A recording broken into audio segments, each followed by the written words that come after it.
ölkəyə səs-küy istəmir. Burada adlar çəkilmir.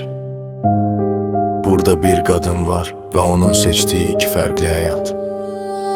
Sən evdən çıxırsan saatına baxmadan, hamı düşünür yolun düzdür, niyyətin təmiz. Anan sənin adını qəlbində qoruyur, elə bilir ki qızı hələ də köhnə qızıdır. Amma sən gününü parçalara bölmüsən, biri ailə üçün, biri gizli görüşlər üçün. Bu evdə səndən şübhələnən yoxdur, çünki etibar çoxdan səni örtüb. Bir bacı var, həqiqəti gecə öyrənən, o da susur, çünki bir söz çox şeyi dağıda bilər.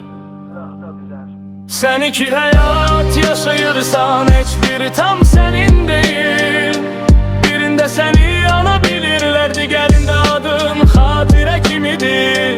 Sen iki hayat yaşayırsan, hiçbiri tam senin değil. Birinde seni anabilirler, diğerinde adın hatire kimidir. Səninlə gedən balaca bir kölgə var, 12 yaşında ağır sirri daşıyan. Sən ona susmağı tapşırdın, o isə səni itirməmək üçün sustu. Sən işdən icazə alıb yoxa çıxırsan, sonra yenə masa arxasına qayıdırsan. Heç kim soruşmur harda oldun, sən də bu boşluqda gizlənirsən. Bu cəsarət deyil, bu azmaq da deyil, bu qorxunun seçdiyi yoldur. Anan səni öz vicdanı kimi saxlayır, səni qorumaq üçün hər şeyə hazırdır. Amma bu həqiqət onun qapısını döysə, o ürək buna cavab verə bilməz.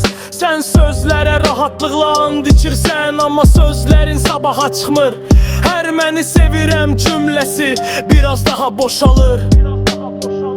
Sən iki həyat yaşayırsan, bu yük gec-tez səni əzər. Bir uşaq səni ana kimi tanıyır, bu tanıma sənin son şansındır.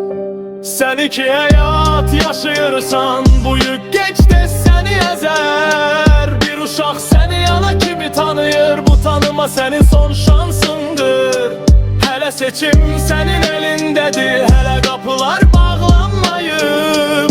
Bir doğru yol seçsən bugün, bu ev sabahda ayaqda qalar.